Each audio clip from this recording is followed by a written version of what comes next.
Good afternoon. It's still December 18th, 2024. I'm going to be talking about the importance of understanding the people of other countries, their traditions, customs, faith. I'm going to start with this particular article that came out yesterday that is disturbing to me as an Orthodox Christian. OCU priest calls Orthodox churches toilets while cooking show is filmed in Lavra Church.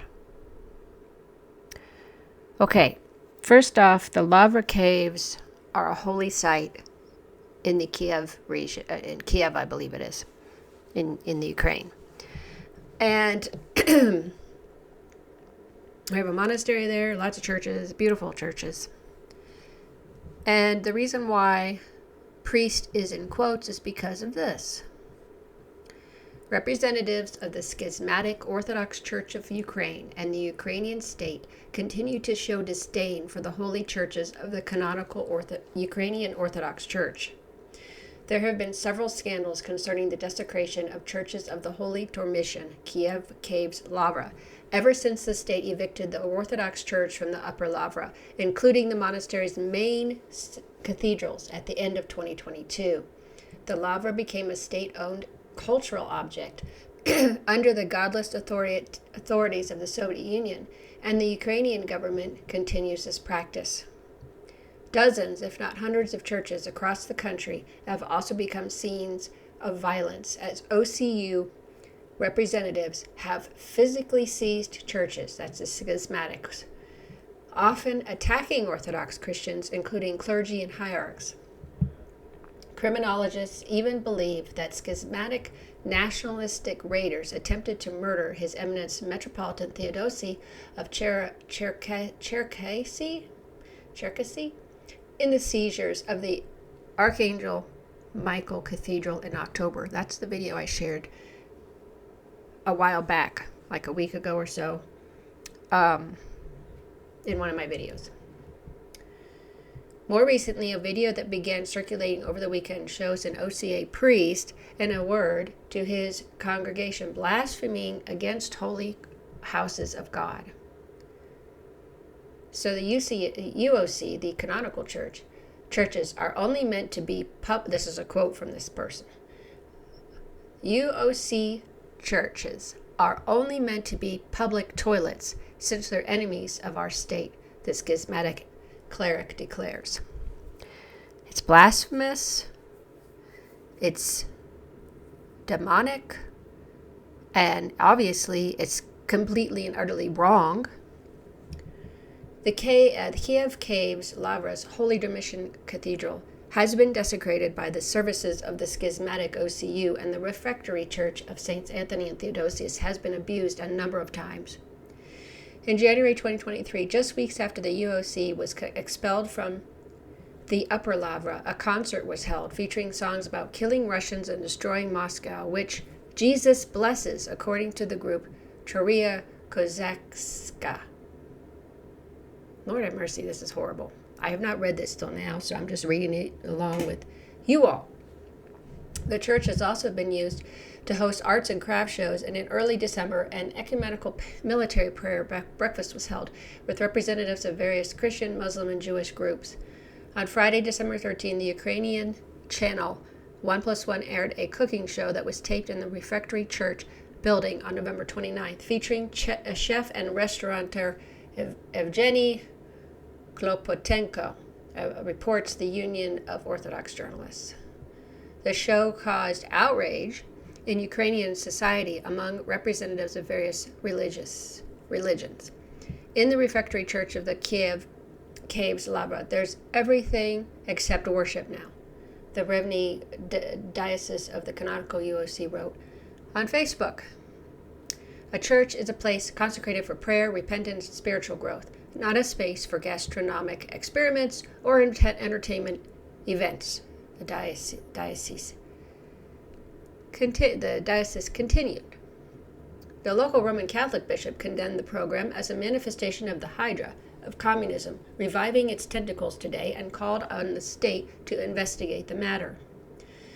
The schismatic OCU doesn't know what to do with such churches that have been liberated from Russian control as the Ukrainian state speaks of it, said political analyst Alexei Kush. You can shout about returning shrines till you're blue in the face, but if the OCU is tolerant of such incidents when they organize such shows in a church, it simply confirms its status as a state church that sacralizes the nation and secularizes faith, replacing God with the nation and substituting spirituality with secular ideology, Kurz added.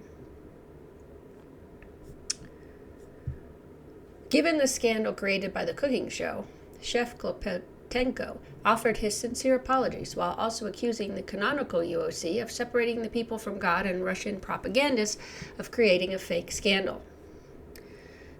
Likewise, Maxim Ostapenko, director of the state's Kiev Caves Lavra Museum Preserve, pinned the scandal not on those who filmed the show, but on pro-Russian forces. Noting that the show was filmed in the refectory part of the church building, he called on everyone to be attentive to provocations that are often spread by the enemy. Again, this is of the pardon me. This is of the devil, this is of the enemy trying to destroy Christ's church. And as we know, since 2022, all the persecutions, the beatings, the destruction of the canonical churches and the canonical clergy, and even some of the parishioners. And one doesn't need to even be like, oh, well, which one is, I'm not sure which one is the canonical church. Look at the way they talk about the church, okay? Toilets. That should be a big sign to anybody who doesn't know that these people are not of God. They are not of the church in Ukraine. Now, this has been going on, and why has this become such an issue? Why are these schismatics able to do all this? Well, I'm going to tell you how. I'm going to show you this. First off, we start with Patriarch Bartholomew, who was the one that decided to usurp the Moscow Patriarchate's boundaries, authority and its jurisdiction to accept schismatic Ukrainian church and its clergy into the Orthodox Church in I guess communion with the Constantinople. So this is back in 2021. It says Patriarch Bartholomew admits he doesn't care that there is a schism in the church. What? How can you be a patriarch, a leader, and not care about division, which is of the devil, in your own church, your own body of Christ? Dropping all pretexts, Patriarch Bartholomew of Constantinople admitted on Friday that he doesn't care at all that there is a schism between the patriarchates of Moscow and Constantinople, that His Holiness Patriarch Kirill of Moscow and all Russia doesn't commemorate him in the divine services. Why does that sound egotistical and selfish? If one is a bishop or even an Orthodox Christian, you're not supposed to be putting your own selfish needs or this idea that you have to be the revered the most. Your ego is supposed to die, and you're supposed to be a servant to your people. So that reads like, oh, how dare he not commemorate me, so it doesn't matter. And it also sounds very childish, immature, and this man is old. As if well known, the rupture in communion occurred because Patriarch Bartholomew teamed up with former Ukrainian President Petro Poroshenko and the U.S. State Department, and we'll get to that, to invade Ukrainian church territory, enter into communion with anathematized schismatics, and create a competing ecclesiastical structure on the territory of the canonical Ukrainian Orthodox Church. This also kind of reminds me of the time the early church had to fight off Arians and Arianism. I believe that Arius was he was either a priest or a deacon, and he was teaching a false belief and understanding of Christ. So at the first ecumenical council of like 300 people, half of them were Arians, and half of them were of the Orthodox Church. And I mean, do you see how it is? You have to get the church eventually, said that it was a heretical teaching. I mean, Arius ended up being killed. As far as I understand, his insides kind of just came out. And I don't know what happened to all the other Arians. They might have been brought back into the church with the correct teachings. The point is, this just reminds me of they're trying to open this new sect that is parallel to the real Orthodox Church, okay? However, Patriarch Bartholomew couldn't care less about the consequences of his actions. He told journalists at an event in New York, as reports the Orthodox Times and a number of Greek outlets. The statement is a stark departure from his usual line that Constantinople is but a loving mother suffering unjustly at the hands of a cruel and ungrateful Russians.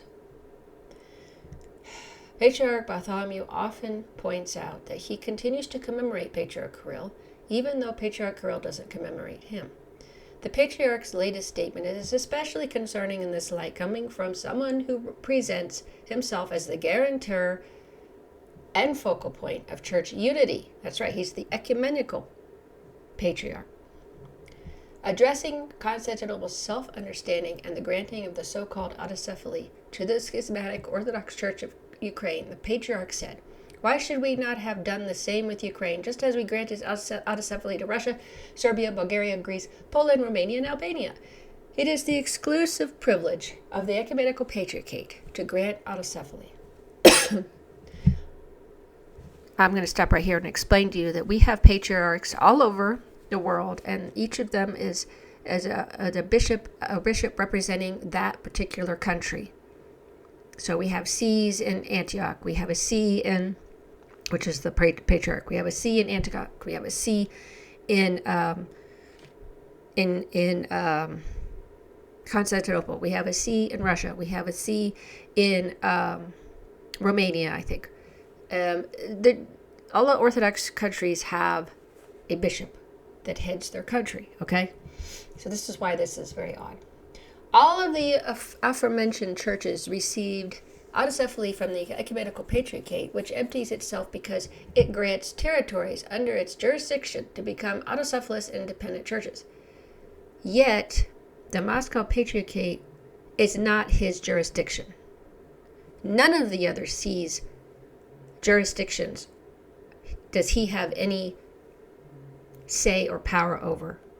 All of the patriarchs are equal, and he is trying to play that his position is more superior, and it isn't. Why should the same not have occurred with Ukraine, which has a population of 40 to 50 million?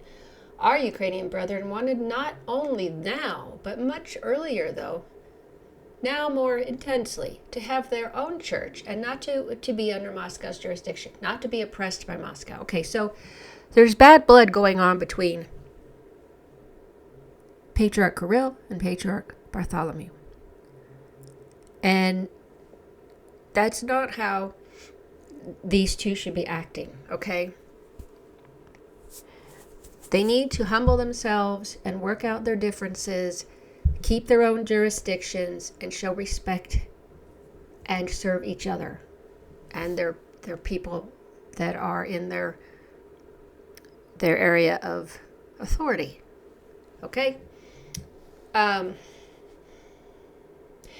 We did so with a sense of responsibility toward history and toward Ukraine and its residents. They removed my name from the diptychs and do not commemorate me. I couldn't care less. Yeah, well, why do you think they did that? Patriarch Bartholomew has been doing things in the past 10 years, at least, that are not the correct way, and sometimes lean on heretical, okay? It's like he's walking a tightrope on that. So the patriarch's statement came in a moment of rare frankness. The patriarch's attitude is not surprising, given his publicly expressed conviction that the Greek people occupy a special place in the Orthodox Church, which the Slavic peoples just have to learn to accept. Again, this is a supremacy. It sounds, the tone, everything sounds like it's a supremacy issue. Oh, I'm the top.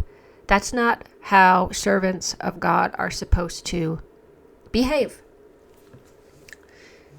The least will, the servants need to humble themselves so that they're the least. As Christ says, you don't rule over people like this. You shouldn't even be a ruler. So, I don't know if he's trying to be a pope or whatever, but it's not right. Moreover, the patriarch's statement is a repetition of his usual distortion of the facts aimed at those who are largely ignorant of church history, especially in Ukraine. While he tries to give the impression that 40 to 50 million Ukrainians appealed to him for autocephaly, of course not all Ukrainians have ever even identify as Orthodox, and among those who do, it is in fact a minority who appealed for autocephaly, and as the largest Orthodox confession, the Ukrainian Orthodox Church, under his Beatitude Metropolitan Onufry of Kiev and all Ukraine, already enjoys full independence in its administration and the recognition of the entire Orthodox Church. Further, the canonical church has the maturity to live in harmony with Russia and therefore doesn't identify itself in opposition to Russia and thus has no desire to sever its ties with the Russian Orthodox Church, because these are God's churches and they're all in communion, and they're brothers and sisters, and in this case brothers, should love one another and keep politics and your own egotistical desires out of this. Yes, we're all human, so we make these mistakes. I sure hope that, and ends with,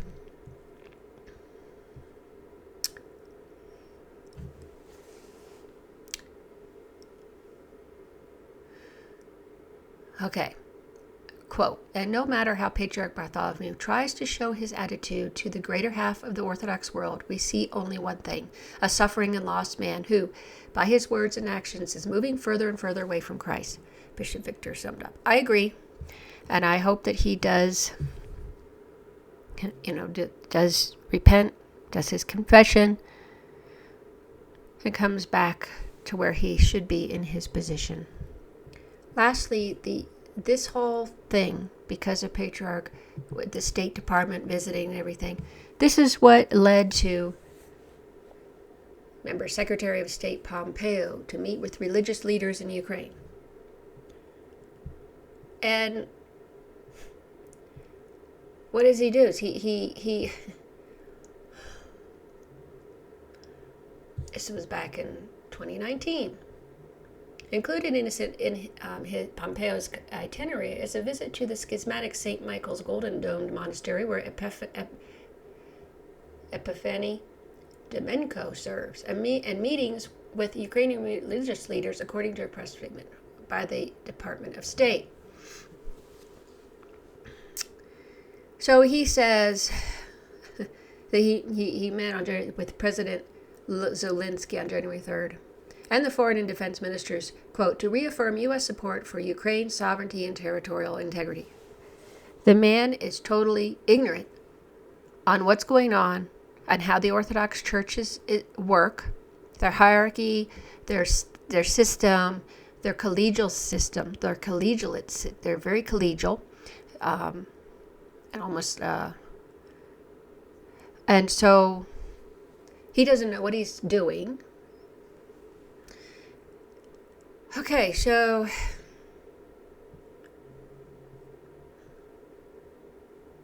and it gets he's the human rights issues, the investment climate, and the government's reform agenda. The secretary met with the schismatic primate, Domenko, and the OCU's apologist, Evstrati Zoria, in Washington in October, though he did not meet with His Eminence Metropolitan Hilarion of the Russian Orthodox Church the day before as scheduled. Metropolitan Hilarion later commented that opponents of the Russian Church torpedoed the meeting.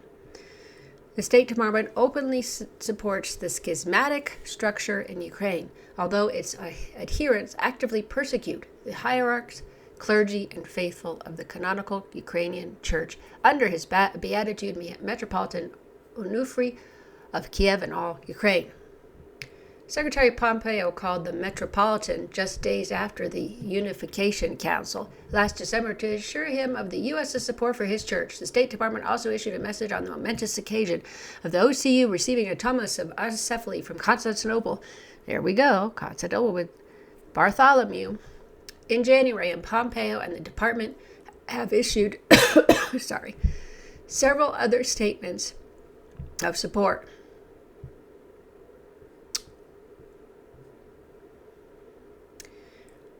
Markari Maletic, one of the highest-ranking hierarchs in the schismatic OCU, has openly stated several times that Patriarch Bartholomew acted in Ukraine specifically because he knew he had the support of the U.S. and other powerful Western states. The day after his visit to Kiev, Pompeo will travel to Minsk to meet with President Lukashenko. Yeah, after the coup that happened in 2014, which is why the Donbass in that region was having problems, because there was 8 years of bombing the Russians in that area. Okay.